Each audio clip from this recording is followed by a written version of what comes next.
So this be the weirdest video I ever did because I ain't gonna be looking at the camera at all. But I got stuff to do and I haven't recorded in a long time. I still haven't even done my review for May.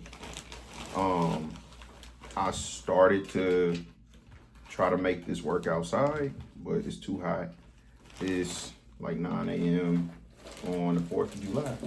So, anyway, I got a flight tonight to go to Michigan for RJ's 16th birthday.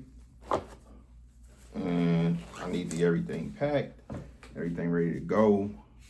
And I do not want to put this off another day. It's a few things I want to record about.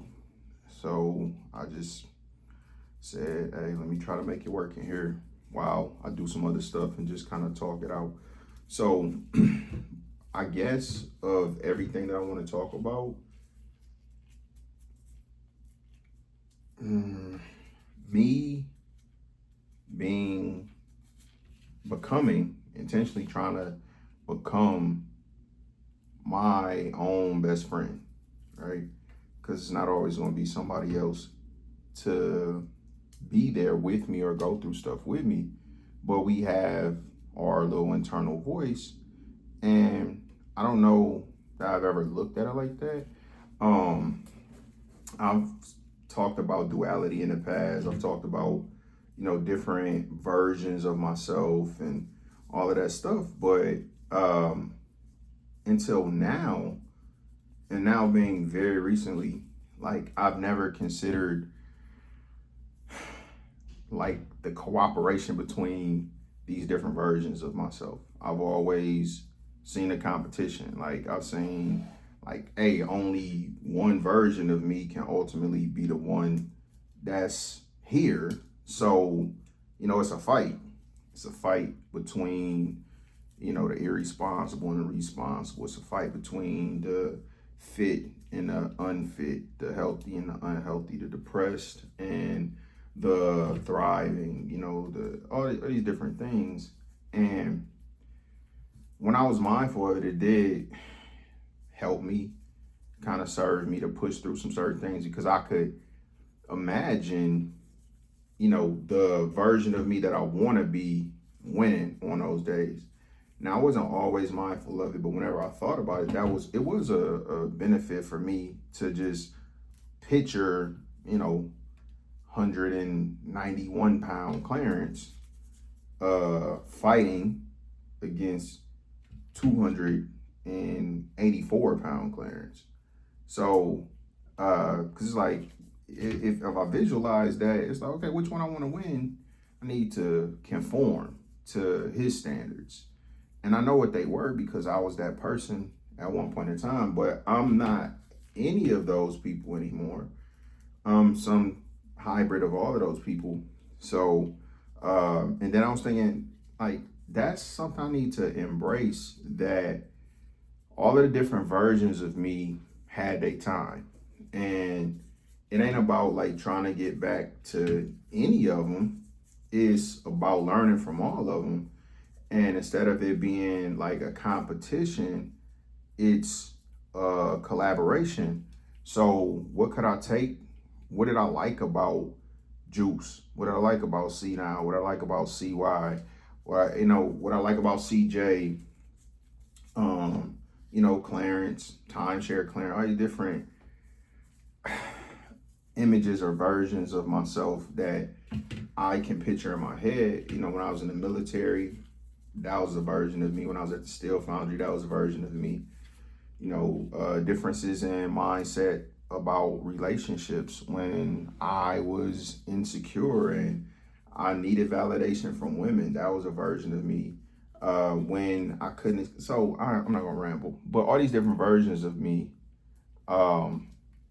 like research, actually look into it, dig deep, and identify what really led to me being the way that I was at whatever time. What was the benefit of it? What were potentially the shortcomings, reasons that I did change? Because obviously, if I'm not any of those people, at some point I had to get to the point where I was like, okay, so this is not working for me, to try to do something different. And then also the things that I learned. So there's some consistency throughout every version of me with certain things: walking, doing push-ups, my faith, my desire to have a family, so on and so forth. So what are the small changes? And it's mostly mindset, routine, goals. Like, it is a goal of mine to be healthy. Now, that wasn't a goal. It was a desire, but it was a desire where the why wasn't as strong as it is now. Because then it was because I felt like it's necessary to not feel bad, right? To not be insecure. Like, I wouldn't be insecure if I got in shape, because I wouldn't have a reason. But, now I realize it's like, insecurity is a thing in itself. It's not like, if you're insecure, you're going to find a reason to be insecure, because I see so many insecure people. I'm not one of them anymore. And nothing changed about, well, I won't say nothing changed about me, but the things I was insecure about, I didn't have to necessarily fix or change, more so than accept. So, like, being at this point, it's just be so much stuff running through my head, and it's so easy to get lost. Listening to myself, I be rambling, and I could see that, and that's something that I want to get better at. But ultimately, like, what's inside is what's coming out. So all this stuff on my mind, and hopefully the more I get out, the easier it will be to stay focused and stay on subject, because I think once I resolve things, I don't have to keep circling back to it. But right now, it's so many unresolved issues that, and I'm trying to do so many things at once. So it's hard to just stay on track. It is. It's just like, if my apartment dirty, even though it's all separate rooms, which my apartment is rarely ever, my apartment never dirty. So I say if it need to be clean, because I've been to places that's been dirty, and I can't say that. But it will take so long, because I'll be in one room, and in that room I'll come across something I need to take care of that takes me to another room. But then when I go to the other room, then I start doing stuff, and I never just stay in one place. But like, when I focus on it and when I'm mindful of it, it's like, all right, I ain't going nowhere. I'm about to finish the kitchen. Then I finish the kitchen and move on. And when I do that, that's when stuff get done. So I need to apply that to other areas. Like, I still can't be narrow-minded. I can't have a singular focus, but I do need to compartmentalize and focus on what I'm doing in the moment and get it done.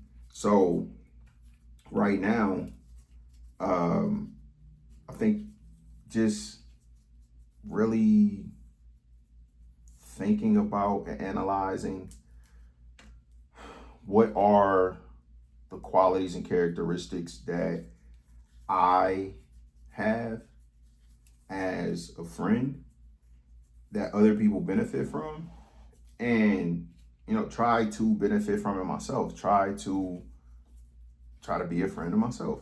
That internal voice, when I'm having these conversations, start having conversations with, and it don't even got to be in my head, because honestly, this is what it is. Like, I listen to myself sometimes. I'm stuttering, I'm stammering, it's not clear. I'm saying like, or, and all these different things. So it's a mirror, but I haven't truly worked on these things. I'm just mindful of it, and I want to change it. So what is the work? Like, simple stuff like that. If I have a friend that's doing something that I know is detrimental to their happiness, safety, their goals, their desires, their well-being, whatever, like, I'm gonna say something. But with that being said, everybody grown, so I would still not have responsibility for that person listening to me. I would feel satisfied that, hey, I did my part, it's on them to do theirs. So how do I do that with myself? It's just one big thing is praying, because I realized I was wondering why I wasn't really um, just not progressing like I really felt like I could have. And I'm still winning like every round this year. I really feel like that, because when I go back and reflect, it's like, all right, what are my priorities? How did the month play out? And I may not have accomplished everything that I wanted to, but if the higher priorities were taken care of, if I look at it, okay, if I boiled a month down to what was accomplished, and it falls into categories that are very important to me, even if I didn't accomplish some other stuff that's not as important, that's a win. So just going through the year thinking about that, the insurance thing, like I only did that for a few months, and I felt like I got redirected instantly. And then but it made me think about it. So every time something happens, I think about what's the lesson. uh because I do believe that everything that happens is for a reason.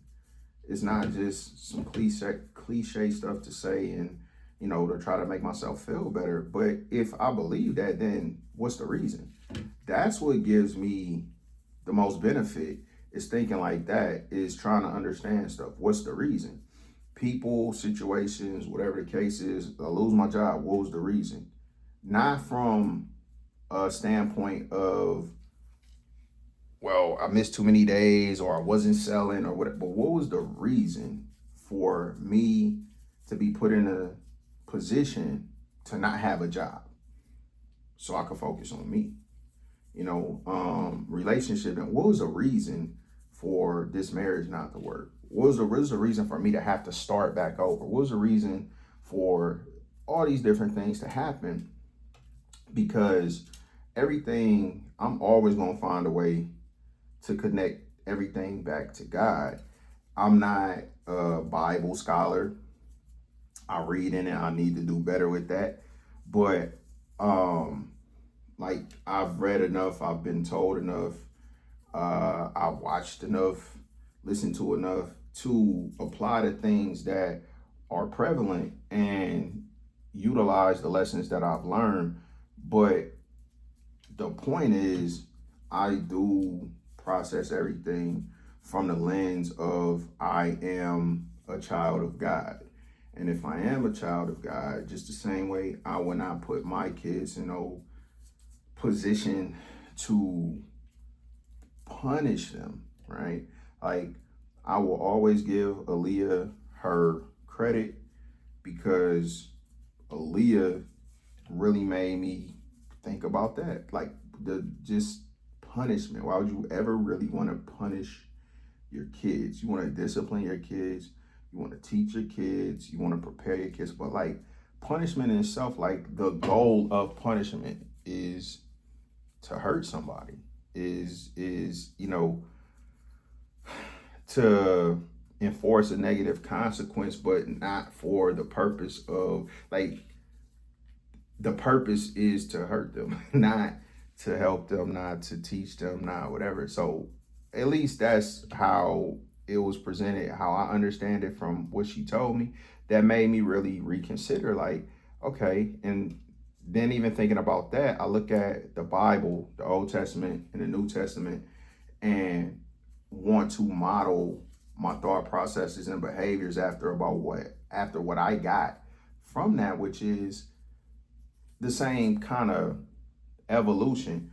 Uh, I'm more than happy to talk about God and everything He do in my life, but I'm not really willing to argue with people about God, because, like, we do it. All right, Alyssa, Marissa, and Aaliyah can have one opinion of me. Now, I'm still their father. I still raise them. I still try to teach them whatever. But Sophie and Micah have a completely different opinion. But if they all sitting around trying to argue about who I am, and what I am, like, I'm different to all of them. I've been different to all of them. So that's fair. And that's how I look at it. Like, man, whatever God did for you, whatever you want to believe, whatever you seem to establish your faith and whatever it is, like, cool. I feel that.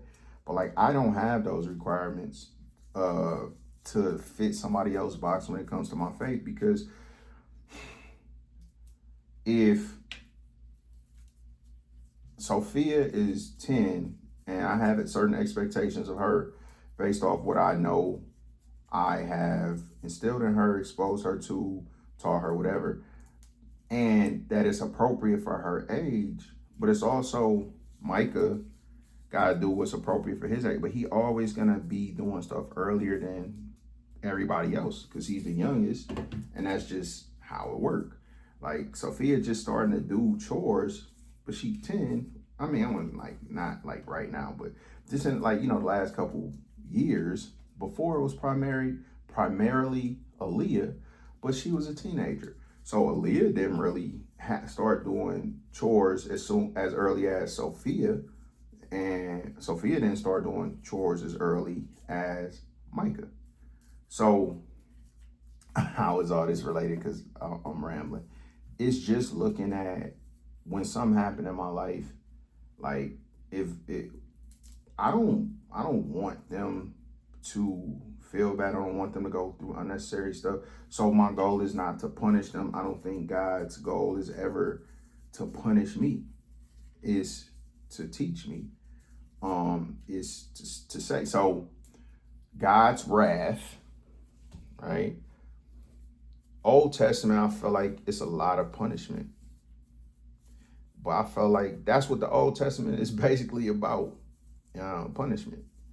And I don't want to oversimplify because it's a lot of value to the Old Testament. But like, as far as, I felt like I was taught by the Old Testament to be afraid of God.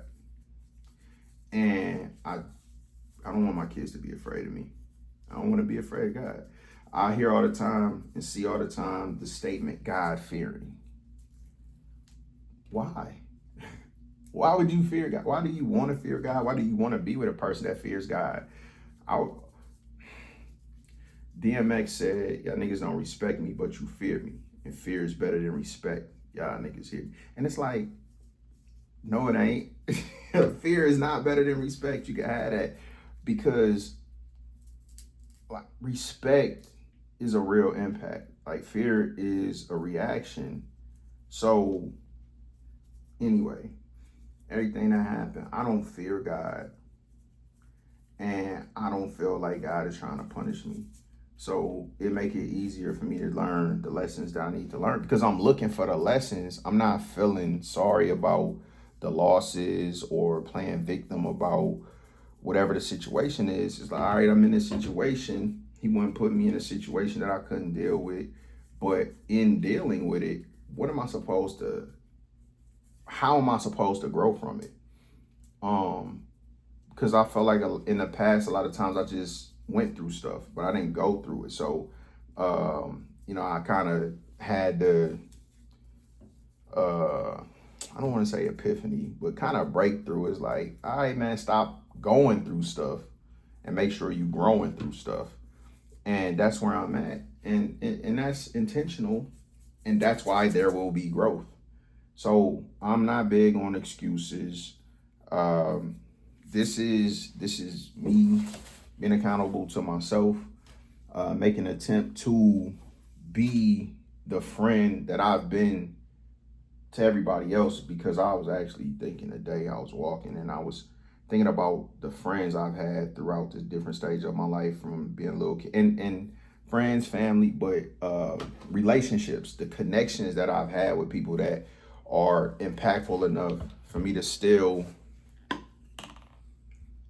for it to still be relevant, for me to even mention a name or think about these individuals. And at some point in time, we were each other's number ones. You know what I mean? Like, I was their guy, they was my guy. If it was the two of us, we was good. And I didn't count but it's not too many people. And I'm 43, and I would say the list started from when I was like 5 or 6. So, and to still remember these people for our relationship to still have that impact, because it was based off the feeling, the connection of, okay, that's my guy, right? So I felt like it's it's quite a few people that I would be comfortable and confident based off my definition. Now, that don't mean by their definition, but based off my definition, that I was the best friend they ever had. But I can only go off my definition, which is why I was the friend that I was, because that's the friend that I would like. And I realized that's not the friend everybody wants or needs. So I could feel like I was a best friend to somebody that don't feel like I was a best friend to them, because our qualifications are different. But I know what my qualifications are, so I can be that for myself if that's my intent, to to always be there for myself, right? Because I'm always there for my friends. The only way that I'm not is if I can't be. How can I not be there for myself? Unless my body shut down or something like that, you know what I mean? But be there for myself like I be there for other people. You know, hold myself accountable like other people, because all my friends know if they talking to me about some BS and trying to justify, like, I don't want to hear you justifying nonsense. I don't care if it's a family member, a friend, a romantic relationship.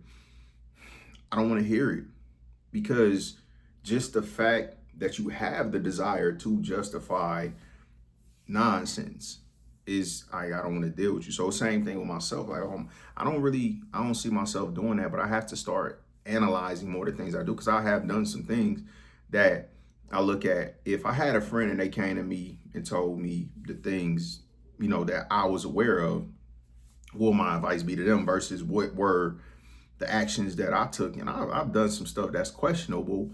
Now, the thing about that is, I knew it was questionable when I did it. So it's still like, it probably wouldn't change too much, but it would be a benefit. I think it would enhance my decision-making process because I'm willing to take the risk, right? So it's easy for me to justify doing things as an individual because it's on me and I'm gonna deal with the consequences. But if I had a friend, right, would I want them to risk dealing with those consequences? And in certain cases where there's things I have done, I wouldn't have advised a friend to do it. So it may have an impact there, but ultimately, if it's anything that I want to take away from the past few days, it's that I'm a great friend to other people, and I can be for myself if I start looking at it through that lens. And I don't know, maybe I'll be called crazy, but talk to myself and keep my own counsel, but do it intentionally to start having an influence on my decision making process and see what that leads to, you know?